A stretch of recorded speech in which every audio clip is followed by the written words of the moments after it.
everyone. If you want to go ahead and pass those out, and then you can go ahead and start the presentation whenever you're ready. Well, while those are coming around, as you know, Rick, we kind of talked about this presentation because I needed a little bit of help with figuring out exactly what I wanted from the group. So a strengths assessment is coming around right now for Anna.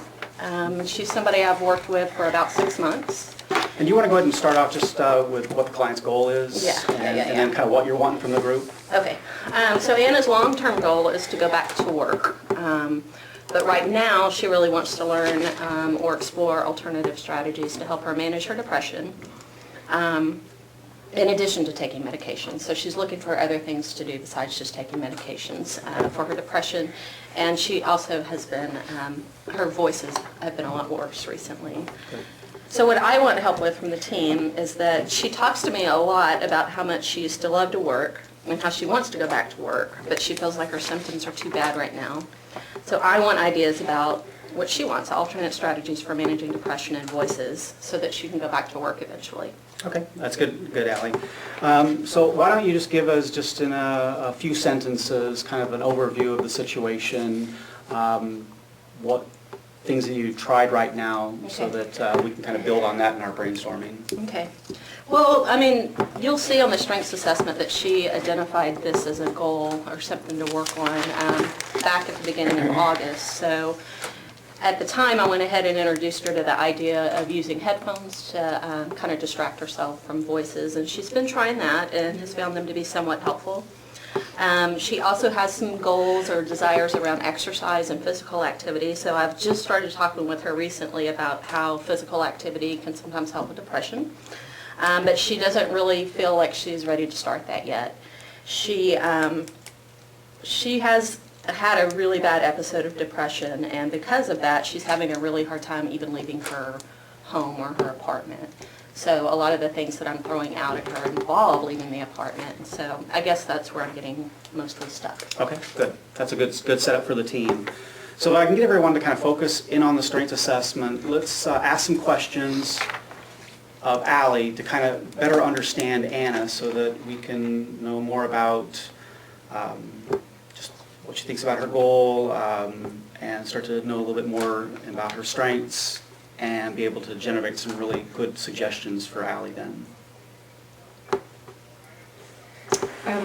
Are there things in the past that she's done to manage her symptoms that aren't medication? I don't think she's ever intentionally done anything like that. I mean, she's really only experienced depression and voices for the last couple of years. And prior to that, she was, you know, she ran her own business. I mean, she really wasn't struggling with a lot. So I think she's really open to maybe looking back to see like things that she used to do in the past that she liked that maybe we could pull forward. And we've had some of that conversation, but yeah. Do you know what kind of nature books she likes? Mostly like gardening books, landscaping, gardening. It says she wants to learn how to cook healthy foods. Are there more specifics around that? Is it like any kind of food? Is it something more specific? Well, I think right now her cooking is the one way she feels like she's contributing to the household. Okay. And she said she wants to learn how to cook Indian food and also just in general more healthy food. So I don't know anymore really about why that's a goal for her. Allie, you mentioned that she wants to learn these strategies in addition to taking medications. Can you tell us a little bit about like how her medications are helping her and maybe where she thinks that they're not being helpful enough and something else is needed? Well, the side effects from the antipsychotic medication that she takes for her voices just got to the point where they were pretty unbearable for her. And so we met together with her psychiatrist and kind of decided that maybe she was getting the maximum benefit out of that medicine and that she was going to have to work on other strategies for managing voices. The depression, the antidepressant that she's taken, she doesn't seem to have as much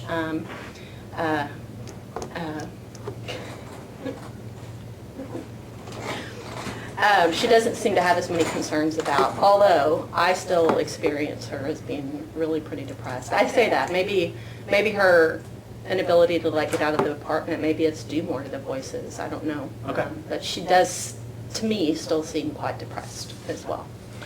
Are the voices telling her things about what will happen if she leaves the apartment? I don't know, that's a good question. And you mentioned that she used to hang out with a friend named April on the weekends and play cards and things like that. Does she have other supports what was that like for her? Do you know? She really lights up when she talks about how she used to do that. I mean, I think it was like an every Friday night thing. That's what they did together. From best I can tell right now, her primary social supports are the two people that live with her. She also really wants to start working on her relationship with her mother because they used to go out to lunch every week, and she's not been doing that. So really her only physical people that are actually physically present with her are the people that she lives with.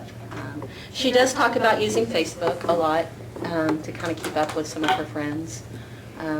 So she's got internet access. She has internet access. She has a computer. Yep. Do you know if she can have a pet where she's living right now? Like, are there any barriers to that? As far as I know, she can, and I think her roomies, Tom and Jerry, would be okay with that. That's something we can explore for sure. One of the things that says she wants to do is to paint her room. Is that okay within their lease agreement, do you know? It's a good question. I don't know. It seems like it's a pretty anything goes kind of place. So, and they take good care of it, so I don't see why that would be an issue. She also used to help a friend of hers paint, so I think she's probably quite good. She mentions, there's meditation mentioned a couple of times on the strengths assessment, that she's learning about it and she wants to try it out. Does she see that as something that could help her with her symptoms if she got good at it? We just recently started having that conversation about maybe trying to tie those two things together, especially the kind of some of the mindfulness activities. I'm trying to make a tie-in just on the strengths assessment that you mentioned about the whole thing that she used to play cards with April. So are you saying that April is a person who's no longer in her life, or that she doesn't have contact with? And start with that one. She's one of those people that she connects with on Facebook but no longer gets together with anymore, just because she's not leaving her house hardly ever. Is April someone who actually lives in the same, does she live in the same city as her? Mhm. Okay. I think that that's kind of where, from my perspective, I'm seeing some of the depression come in. Gotcha. So do you and Anna ever go out into the community for any reason? Every now and then she'll agree to go out with me, but she always wants to stay at her home, so I'm trying to allow her to kind of direct that process while at the same time kind of asking for her permission to push her a little bit to get out. And so does she express any interest in getting out? Oh, very much so. The idea is good. Yeah, I mean, It's like I really said, out there. she talks about work like you wouldn't believe and lights up when she talks about that goal. So I just think she sees, a mile between where she is and that goal of work and doesn't really see a way to get there. I want to build upon that one then, is that since she has this desire to go out into the community, and then she will go out with you sometimes, what does it look like from her experience? So like if she's considering going out, I mean, what starts to happen? What is she experiencing? I think a lot of anxiety. That's what I notice when we're even just preparing to walk out of the door. Mm-hmm. And so I do quite a bit of just reassuring and just reminding her that we're just going to go sit at the park and then we'll come right back. And if it feels like it's too much, that I'll bring her back before we're done. Does she express what that anxiety looks like? So, is she fearful that something might happen in the community, or people will view her differently? I don't really have a good sense about what it's about. Or if she's like getting a racing heart, Right, yeah. if it's physical. It appears physical to me. I mean, she looks shaky at that point, so I would assume that she's got some physical stuff going on. But I'm not even sure that she's aware of it, quite honestly. Will she go out of the apartment with it by herself at this point? I don't think she has been out by herself recently. How does she get groceries? Well, she's got the two roommates, and so I think they do quite a bit of negotiating. And that's why I think she's feeling better about, contributing by cooking. She also keeps the place picked up for them, so I think they've kind of got some agreements about things that they'll handle or she'll handle things at the house. You mentioned, I'm sorry. You mentioned several times that she lights up about certain things, like she lights up when she talks about work, and she lights up when she talks about her friend April, which she doesn't see anymore, and sometimes around Tom and Jerry. Are there other things that she really lights up about, or when she's talking about, or maybe those are the biggies?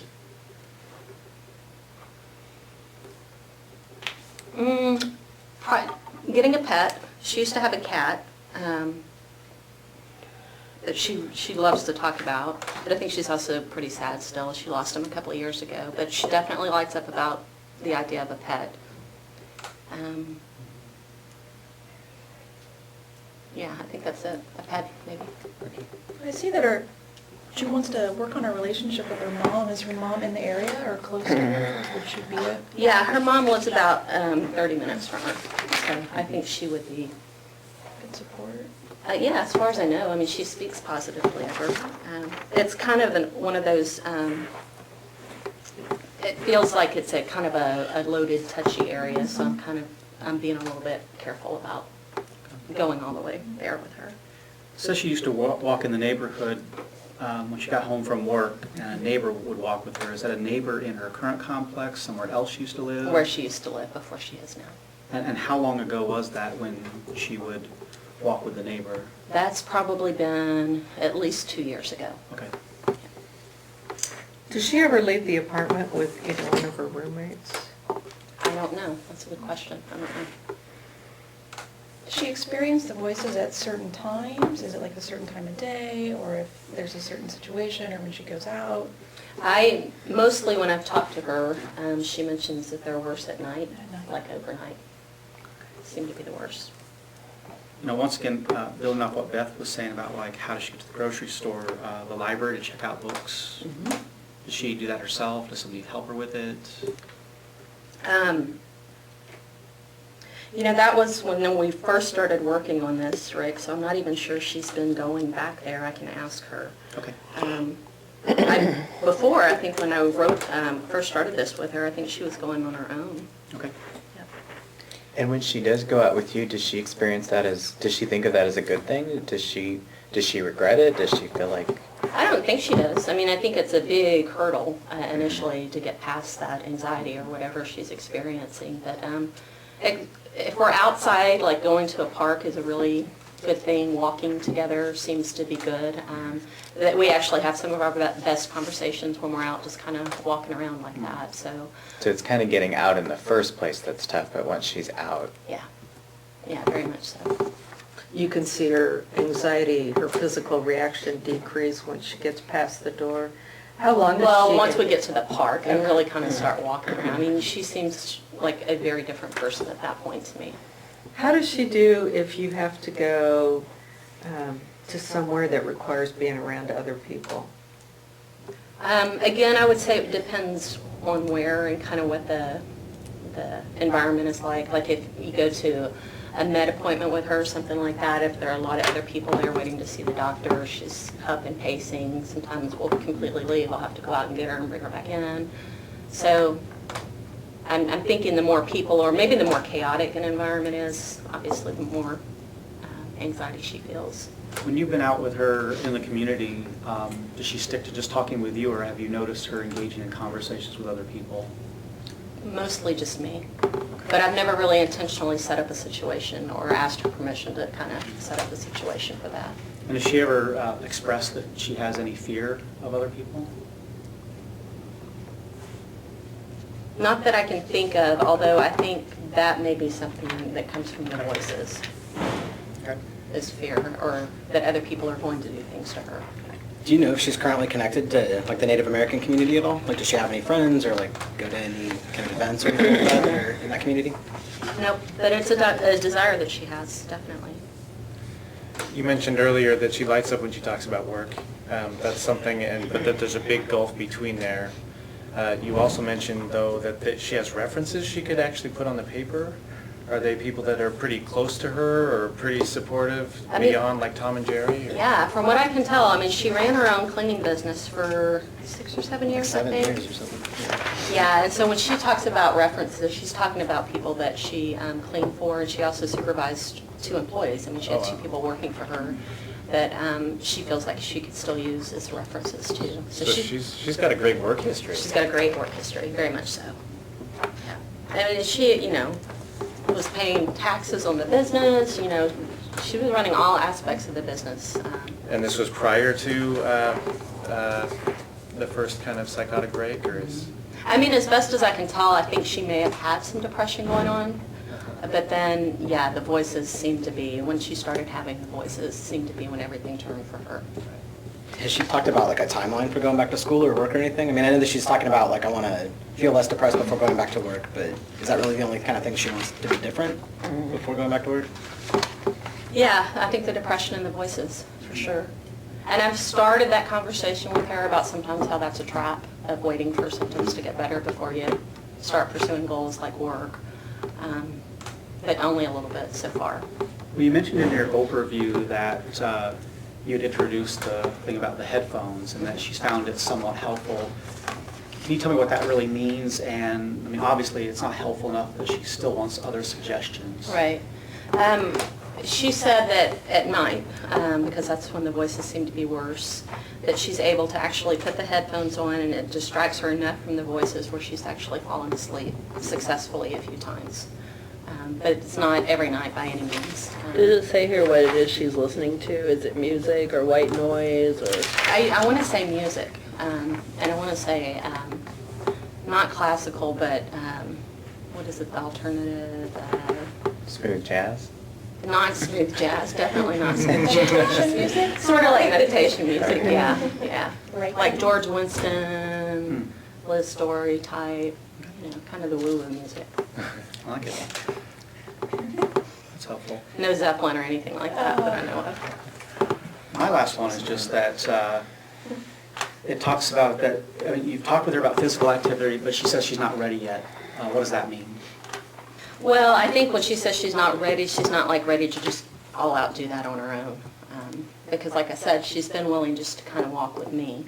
But I think, again, it's that gulf of how do I get from A to Z when I don't even feel like I can walk out my front door by myself. So the physical activity thing is linked to not being able to leave her apartment, you'd say? As best as I can tell, yeah. I mean, she strikes me as somebody who was very physically active, again, in the past.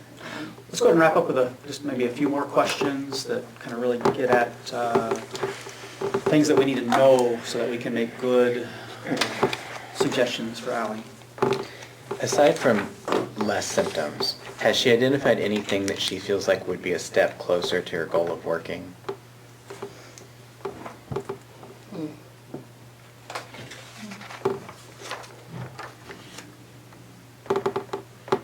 Maybe just some exploration around what kind of work she wants to do. I don't think she's really clear about exactly what she wants to do. Like, I think she thinks that going back to cleaning would be easy, and she could do it, and she'd probably do just fine with it. I don't really get that that's kind of what she gets excited about.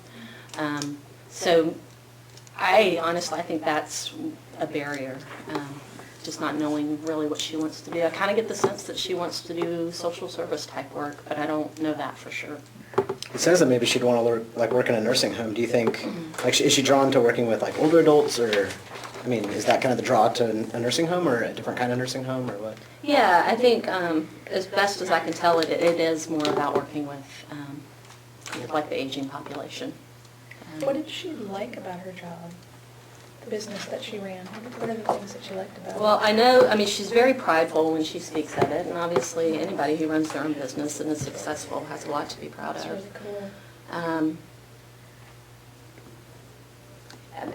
I think more than anything, she was just really proud of the accomplishment. Has she ever talked with a peer specialist or someone who has, worked successfully, managed symptoms and gone back to work? Or anything about what that process might be like? No. How did she manage anxiety when she was working before, or is a lot of her anxiety been since she stopped working? It's a good question, and I'm not sure. I would guess that most of it's been after, but Okay. But it'd still be interesting to ask her, obviously. We Yeah, don't but get there's still anxious about. stress in a job, I mean. Yeah, how does she manage that? Mhm. That's a Yeah. great question, I don't know. Any last questions? Okay, let's go ahead and move into brainstorming. And so at this point now, Ally, you need to not talk anymore. Take out a piece of paper and write down every suggestion that we have. So at this point, no more questions. If you want Ally to try something, just tell her to try it. And I'll think about it. And have her think about it. Well, I'm thinking that, since she checks things out for free from the library, maybe they would have workout videos there, and so she could exercise without actually leaving the house, and maybe that would get her started. Yeah, I was kind of thinking the same thing. I wonder if, or even going on YouTube and looking up some yoga, because that could combine exercise and meditation. And then maybe once she develops a level of comfort, the two of you could walk to a nearby yoga studio or go to the Y because they offer yoga classes. So it's kind of a step-by-step process.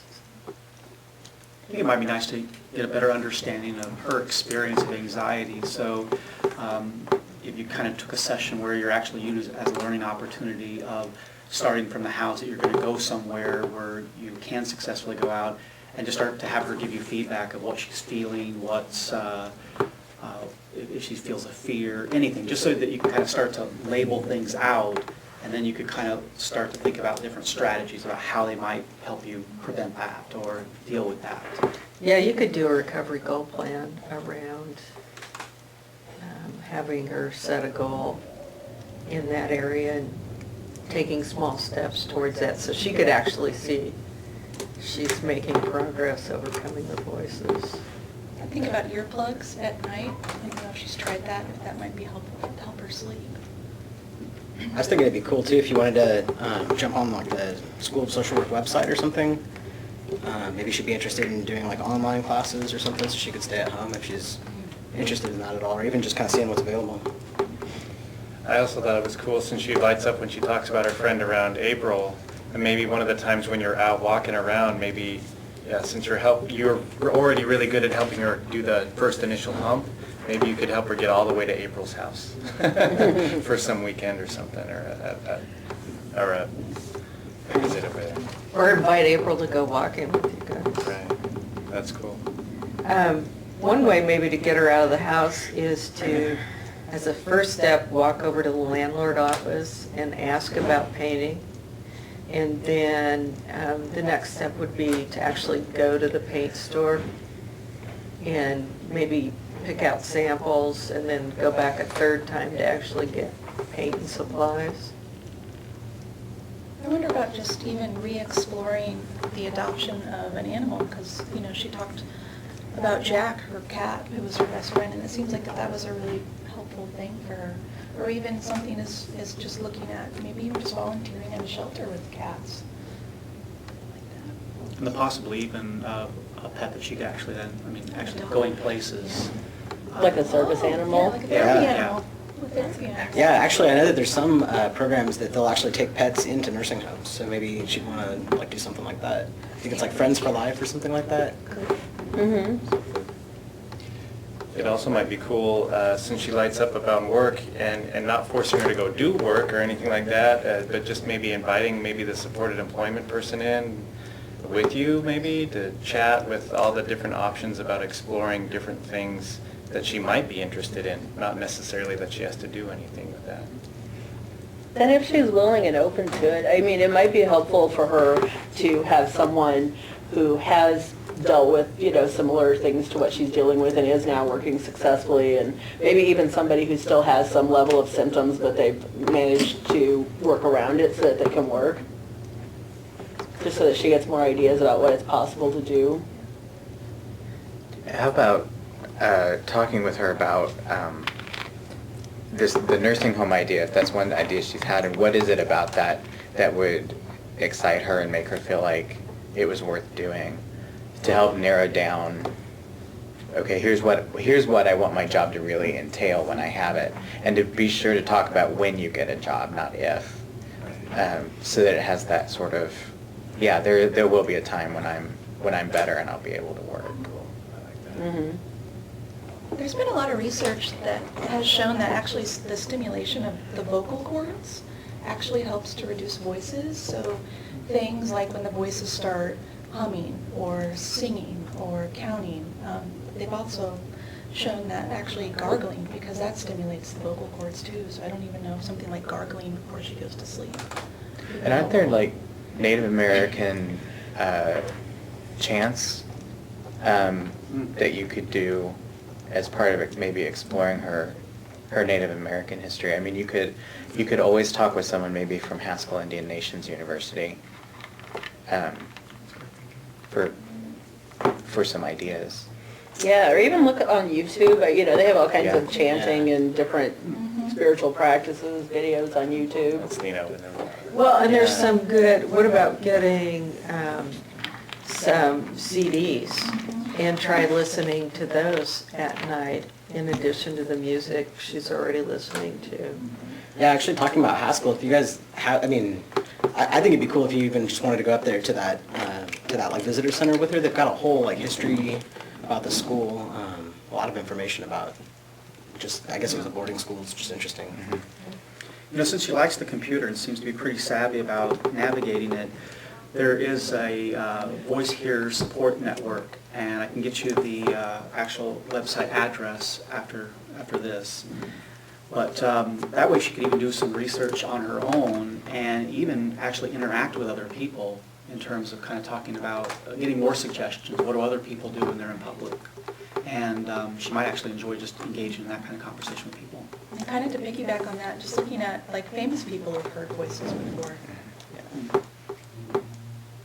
I'd also be real curious about when you are able to get her out in the past, or when you've been able to do that, reviewing how she has managed her, because she's been successful, she's done it, and really playing up that idea that she's already showing some of the capabilities she needs. Yeah. Or maybe even when you guys are out, like asking her, what it is about, when you're out at the park. I mean, is it just being out in nature? Is it the fact that you guys are doing something and walking, or is it being with you? Is there anything in particular that you're doing that like helps her feel better or anything like that? But she actually might be doing more things than she realizes Than that she she's even doing. knows, yeah. You could also kind of go through the strengths assessment. This is very well done. And just get curious and say, well, how did you do that? I mean, you worked here and you were doing this. Did you ever feel anxiety? And what did you do? When you went to go do these things, how did you do it then?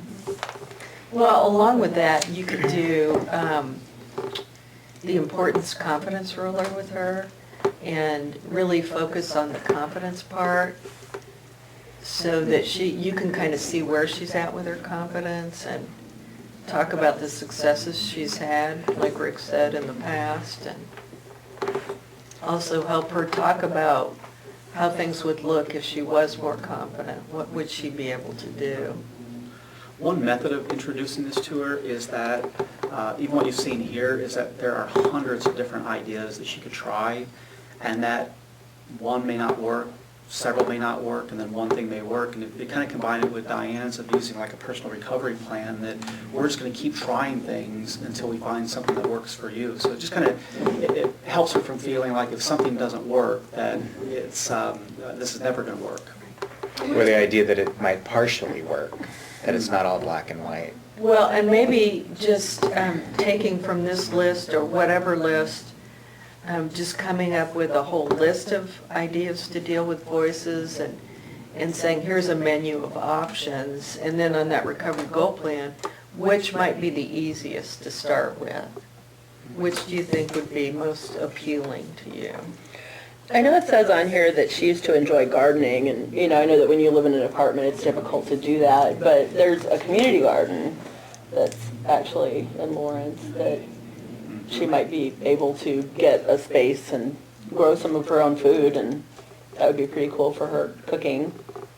I think about a wrap plan too. I don't know if she has one, but just as a way to kind of build and grow a wellness toolbox, and then also look at what are my triggers. That'd be helpful for her.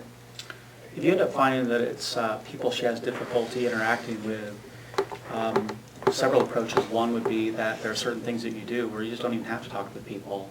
And then there's other ones where sometimes it's about not knowing what to say if you do engage in a conversation with somebody. So you could actually do some role play, help her kind of building some scripts, like things that she could actually just talk about if for some reason she's gets into conversation with someone.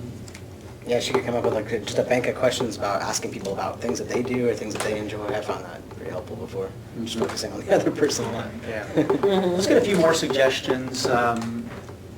I think on that recovery goal plan, or whatever activities she decides are the best, or like her top 5 ideas for dealing with the voices, that she write it down on a note card, so that once the voices start, she can just have a reference versus kind of panicking. And you could do the same thing about leaving the apartment. What are the 5 best strategies that she uses? But if she has them on a card, then that might help versus just trying to think of them in the moment. Yeah, and kind of piggybacking on that card idea, you know, I've worked with people in the past who really liked the whole writing things, even affirmations or things they needed to remember or techniques they wanted to try on index cards and just kind of like posting them at different places, like on their desk or on the bathroom mirror or right before they were going to leave the house. I don't know how Tom and Jerry would feel about that, but for some people that's been helpful. And this just hit me, but I realized that the Peer Support Center is not too far beyond the park. It may be that you could get her to a safe place where she could interact with people that are closer to her. That might be safe people to begin these types of conversations with. That's actually a good idea. Sorry, are you finished? Yeah. Sorry. Well, no, I mean, just the idea of maybe like having a safety plan when she decides to go out somewhere. I mean, maybe she could plan her outings like around like safe places, like, you know, you could go to the peer support center, or you could go, you know, if there's like a friend's house nearby or a coffee shop where she feels more comfortable, or Yeah, or even a worst case scenario. Like, Yeah. sit down and say, what is the very worst thing that you think could happen if you go out? And then plan for that. Mm-hmm. And then do what's the very best thing. Oh, yeah. that could happen, so she To could, balance that out a bit. right, so she might have something to look forward to. Well, you know, since she has a cell phone, that's another strategy that she could use where, one is that she could actually make a real call. Number 2 is that she could actually hold it up as she's talking. And that could be one of those safety valve things, is that if you start feeling stressful, walk away from the situation and act like you're making a call. And that just allows you to kind of gather yourself and re-strategize. or even just get some video games on there or something. I mean, people are doing all kinds of stuff on their phones. I mean, Good. you just stand there, be doing that, people won't really think about it.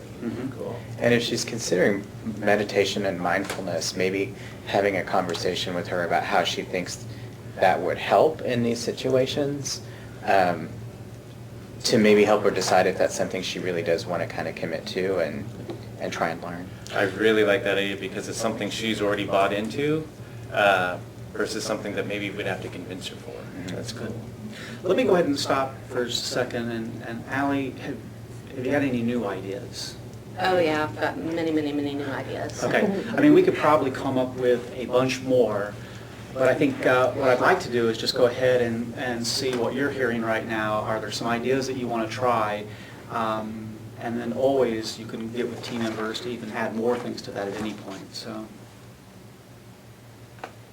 tell me a little bit about what looks good to you, and based on that, what do you think your next steps might be?